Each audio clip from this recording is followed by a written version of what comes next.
document was published in 2010. It's called Scenarios for the Future of Technology and International Development. This was put out by the Rockefeller Foundation. This first scenario is called Lockstep. In 2012, the pandemic that the world had been anticipating for years finally hit.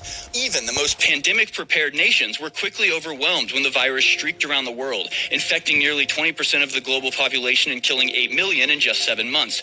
The pandemic also had a deadly effect on economies. International mobility of both people and goods screeched to a halt, breaking global supply chains. Even locally, normally bustling shops and office buildings sat empty for months, devoid of both employees and customers. Even in developed countries, containment was a challenge. However, a few countries did fare better, China in particular.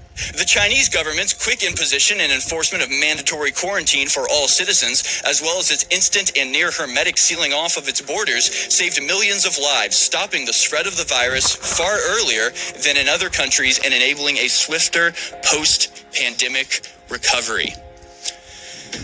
It's a plan, folks. It's all a plan. This is all according to plan. Highly intrusive real-time tracking of a largely compliant population. That was the key to the eventual lifting of the lockdown in Wuhan.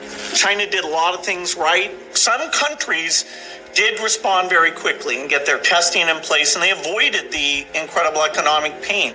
This document continues. From 2010, I remind you, China's government was not the only one that took extreme measures to protect its citizens from risk and exposure. During the pandemic, national leaders around the world flexed their authority and imposed airtight rules and restrictions, from the mandatory wearing of face masks to body temperature checks at the entries to communal spaces like train stations and supermarkets. Even after the pandemic faded, this more authoritarian control and oversight of citizens and their activities stuck and even intensified. Citizens willingly gave up some of their sovereignty and their privacy to more paternalistic states in exchange for greater safety and stability. Citizens were more tolerant and even eager for top-down direction and oversight. In developed countries, this heightened oversight took many forms. Biometric IDs for all citizens, for example. In many developed countries, enforced cooperation with a suite of new regulations and agreements slowly but steadily restored both order and, more importantly, economic growth. Isn't that uncanny? Isn't this incredible that in 2010 they were predicting that this exact thing would happen? I mean, sure, you can go back to Event 201. Now let's talk about a little thing called Event 201. The Johns Hopkins Center for Health Security, in partnership with the World Economic Forum and the Bill and Melinda Gates Foundation, hosted Event 201, a high-level pandemic exercise on October 18th, 2019 in New York, New York. On behalf of our center and our partners, the World Economic Forum and the Bill and Melinda Gates Foundation, the goal of the Event 201 exercise is to illustrate the potential consequences of a pandemic and the kinds of societal and economic challenges it would pose. They're running a simulation of what they think would happen and what their response to a pandemic outbreak would be. Again, this simulation that they're running happened in October of 2019 and was about the coronavirus. When they say CAPS in this video, they're talking about the coronavirus. They knew what the outbreak would be 3 months before it actually happened. Are they just that good at guessing? I'll leave it up to you to decide. CAPS is a serious respiratory disease. More than half of the recognized cases have required hospital care, creating a huge strain on healthcare systems. Some people only exhibit mild flu-like symptoms, not requiring treatment in a hospital. Alarmingly, those people are able to walk around and spread the virus, not realizing they are doing so.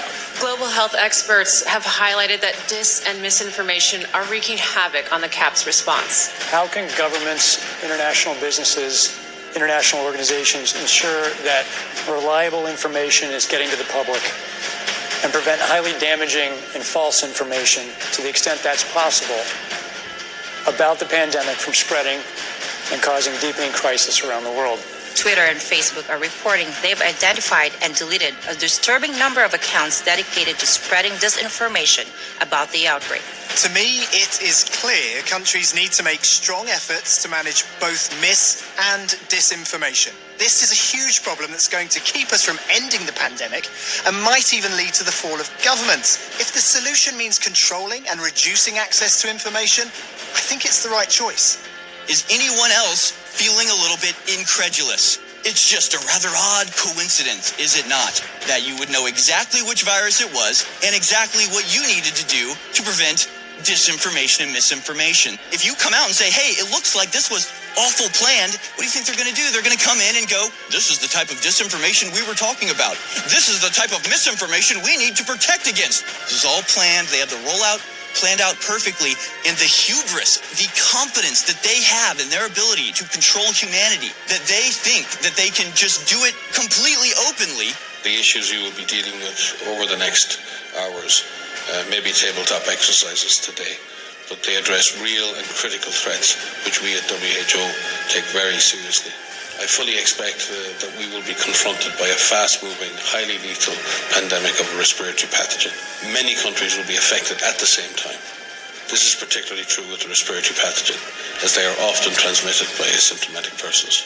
I think an epidemic, either naturally caused or intentionally caused, is the most likely thing to cause, say, 10 million excess deaths. There is no question that there will be a surprise outbreak. Today, the greatest risk of global catastrophe doesn't look like this. Instead, it looks like this. If anything kills over 10 million people in the next few decades, it's most likely to be a highly infectious virus. You gave this chilling warning that the world was in danger at some point of a major pandemic. People watching that talk now, the hair stands up in the back of their neck. It is exactly what we're living through. This is not a case of random events that's going on now. This is the culmination of a vast amount of time and preparation to reach this point. Everything was in place before they pressed the button on 2020.